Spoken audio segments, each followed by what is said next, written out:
Hello everybody, it's Chris Groves here with the Total Ecom Domination team. Wanted to put just some information out there about paid traffic and paid advertising. In fact, in this specific video, I actually want to go over three very powerful sources where you can get paid traffic. Now, with these sources, because they're so powerful and they hold basically almost the entire internet, there are some rules that go with them. There's some pros and cons. So what are these three sources? Let me just bring this up here and I'll show you, and I'll get into a little bit of detail. If you are trying to, make money online, you can consider using these three sources in general to accomplish different things. The first one I'm going to go over, probably the easiest, is Bing ads. So the pros, let's go over some of the pros and cons. Easy to run many types of ads, so you can get away with running ads that have to do with affiliate marketing, make money online. You just have to make sure your landing page has a privacy policy and a few other things like a disclaimer, but you're able to run those ads. I have ads running right now on my Bing account that say make $53,000 in 30 days, ads like that.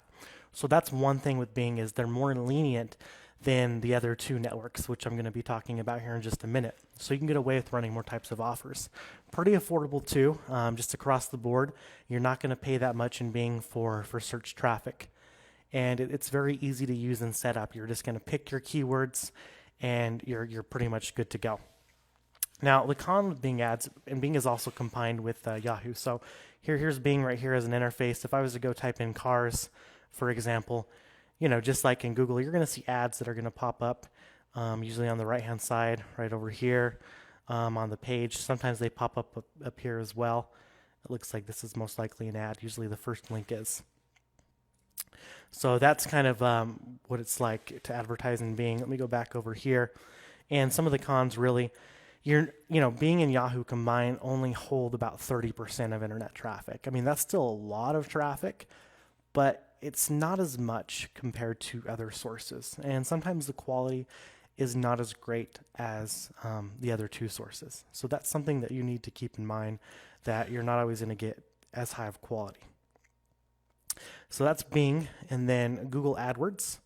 I do like AdWords. You can get very high quality search traffic. In fact, search traffic, in my opinion, if you're going for a quality of a lead, you're going to get the highest quality from a search. And that the reasoning behind that is, if someone goes and they type in, car insurance, that's because they're actually searching for that. You have a very active person, right? Same thing with Bing. If someone goes and searches that keyword, very high quality, except Google is even higher quality because you have more of a user base, and there's actually more user trust with Google than with Bing and Yahoo.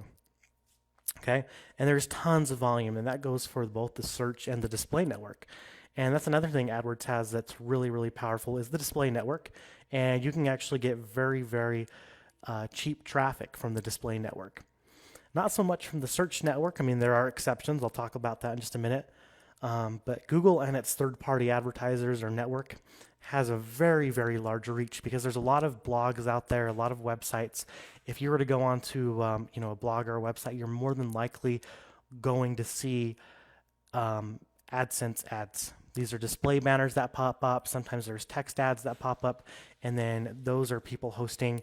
Google compensates those that are hosting the ads on their traffic, and it just gives the advertisers, us who want to go out there and publish the ads, the publishers, it gives us more reach, because the Google Search Network has a lot of reach. But when you're able to go into all these microsites, and if someone's searching for car insurance and they land on an article about car insurance, that car insurance blog or website can serve ads to you.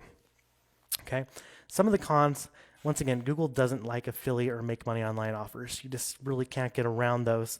You're going to want to make sure you're using compliant landing pages. That's very important when you're running search traffic, is they want landing pages with privacy policies, disclaimers, all the good stuff, all the details that actually look like a website. You don't want to just put up a landing page that says, hey, or put in your email address and learn how to do X, Y, Z. There needs to be content on the page, and that's the key. Content has to be on the page. Search traffic is usually very expensive. There is some exceptions. You can get cheap traffic in search. I've been able to do it. But for a lot of things that you're doing, if you want that really high position, so if I go to Google and let me type in cars, I'll do the same example. If I want to appear at the top here, these top two spots, I have to bid higher to get that placement. I'm going to probably have to bid, maybe $3, $4, $5 for a single click. So that's something you need to keep in mind, is to be at this placement. Now, if you're lower, see if I start scrolling down, I have my page set up a little bit lower. And let's say I go to page 2, you get ads that pop up on the side as well, which they're not right now. Might just be my settings, but you'll usually get ads that pop up on the side. Let me try something like car insurance. Okay. All right, there we go. So very competitive. This spot right here is the most competitive because it's the highest placement. And then you have this is very competitive as well. And then you have all these on the right. And just the lower you are, then the less you're bidding. So you have to bid really, really high, probably maybe $10, $11 a click for something like car insurance, just to be at that top placement. And that's the one thing that is a little bit hard about Google search versus to Bing search, because Bing search you can get traffic, a lot cheaper. You could probably bid $1 or $2 in Bing for car insurance and get that really high placement. Okay, so that's one thing you have to keep in mind. And then display traffic can often bring in irrelevant mobile clicks unless you filter them out. So if you don't know what you're doing with the display network, you can go and set up a campaign in search and display. You're going to see all this traffic coming through because it happens if you don't change any of the settings. And a lot of those clicks are coming from mobile apps. So if you think about it, if you have someone playing a game on their phone, how many times have you accidentally clicked on an ad because you're playing a game? And that's what happens a lot in mobile apps. Or if you give your phone to your son or your daughter and then they're playing the game and they click the ads, you're charged for those, not very much. It's like sometimes the penny, 2 cents, really, really cheap, but those clicks are very low quality and they usually never end up converting. So what happened one time, my very, very first time in AdWords, I tried the display network. I forgot to take off the filter. I got about 700 clicks. I was paying about 2 cents a click. But to my page that I was using, I only got 3 leads out of 700 clicks, which was really bad considering that this page converted, well over, 40%. So very, very bad results. So you have to understand how to use the display traffic and how to run, turn those filters on. And then there is Facebook ads. I definitely will go into that. Let's go over here to Facebook, and you see ads in your newsfeed on the right. I'm on our fan page right now, the Total Ecom Domination. Let's talk a little bit about that. Facebook is very, very targeted and very high quality. The average user spends more time on Facebook than Google and other sites. So if a user's, on Facebook, they're usually on there for a good couple hours. Some people are on there all day scrolling and scrolling for their news feed, and some people do a lot of work off of Facebook. So you have a very, very focused user scrolling through the news feed, which is a good thing. And you can also retarget users who visit your website. So if you have a user that visits your blog or your site about XYZ, they can come back to Facebook and they're going to see your ad and they're going to see a bunch of related ads. Okay, so that's one of the plus sides. You can also retarget on Google Adwords display network. And then there's plenty of traffic. So here's the thing about Facebook that's different. In Google and Bing, you're bidding on a click. You're actually paying when the user clicks. Facebook is always impressions based. Now, you may be like, well, that's not right because I see where you can bid on clicks, or I can see where you can clicks. Yes, you can. You can tell Facebook that you only want to pay X amount per click, but regardless of what you put there, Facebook is still charging you on impressions. So that's why you can have no clicks to your ad and still spend money. So look at one of your ads. It'll say that you reach maybe 100 people, and you spent maybe 34 cents to reach those 100 people, but you have no clicks. That's because you're paying for impressions every time that your ad shows up in the news feed, which can be very expensive if you're not setting your ads up the right way, meaning you have to use the right targeting, knowing where your buyers are. That's what we're going to get into. You have to understand where your buyers are, how you can serve your ads better, how you can even create an image that people click through. So I'm going to give you a little case study. I was running an ad to our e-commerce store, and this ad was doing, pretty decent. It was getting about an 8% click-through rate. I did one little change to the image of the ad. I didn't change the targets or anything else. I just changed the image of the ad, And the very next day, I used the same targets, copied everything over. That same ad with a new image was now getting a 22% click-through rate. It was just insane. So what I did is I took from going 8% to 22%. So I basically not quite tripled, just shy of 2%, but I almost tripled the results that I was getting, which means that I also decreased my cost per click and divide that by 3. So saving a lot of money since it is impressions based. So that's the pros about Facebook, is if you really know what you're doing, you can drill into it and make a lot of money. And Facebook is one of the networks where I've ran ads that's actually responsible for, I've been able to generate, well over $1 million from Facebook ads in about 9 months because of how powerful it is. And once you understand what you're doing, you can go out there and apply it to anything. But I'll tell you this, from my experience, anyone who makes money on Facebook, they know they're extremely strict, okay? It's happened to me. It's happened to anybody that makes money on Facebook.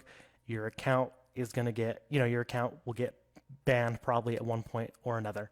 And you're wondering why, right? Because I've even ran ads that have nothing to do with affiliate marketing, which we know that's against Facebook's terms of service. They can close your ad account down for any reason. And the same goes for Google and Bing. They have that in their terms of service that they can close your account down for any reason. It's at their discretion. That's in the fine print. And Facebook happens to be the one that actually takes action. Bing, it's pretty easy to get your account back in Bing. AdWords is not even near as strict as Facebook.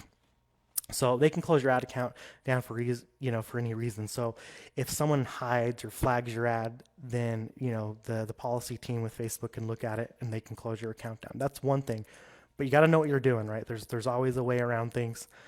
And you just don't want to start off running any make money online or affiliate marketing offers. So keep that in mind. You're not going to want to run a capture page to Facebook. You were able to do that I think a year or two ago. You could actually set up an ad to a CPA offer and just make money, right? But now they're more strict. So you have to just keep that in mind. You don't want to run any affiliate marketing offers. Even if you're running clean offers, you want to understand how to do it the right way, because that's one thing that they're strict on, is the whole user trust and things like that. That's the most common reason. Okay. But the best thing to do is just don't run, affiliate marketing offers. Don't run it to a capture page that says you're going to make $500 in the next 30 minutes or anything like that. And Facebook can be expensive because you're paying for impressioning. So just remember, targeting is key. If you learn how to target and you learn how to run your ads properly, which we will teach you all that, then you're going to be okay. And Facebook is a source that can generate you tons and tons of income, because out of Facebook and Google and Bing, Facebook actually serves the most traffic. It can serve more impressions than Google, more impressions than Bing effectively. Now, keep in mind, Display Network and Google can serve actually more impressions than Facebook because of all the reach it has, but Facebook is much, much more targeted, which is why you get better results. Being the publisher who's running ads, much, much better results on Facebook versus the Display Network. Okay, so that's just some things to keep in mind. I hope you found this beneficial. If there's anything you want to learn about any of these ad networks, these are the 3 powerhouses of the internet. This is where all your user base is going to be at one point or another, right? Either you're going to have users on Facebook, Google, or Bing. Then please leave a comment below the video if you have questions. I'll be sure to personally answer them. And if you like this video, please do like our page and share the video with other friends that may find this informational as well. That's all I ask in return. By doing this, I can put out some more content and we'll get some more webinars going with this type of content and value. So thanks for watching from the Total Ecom Domination team, and we'll see you around.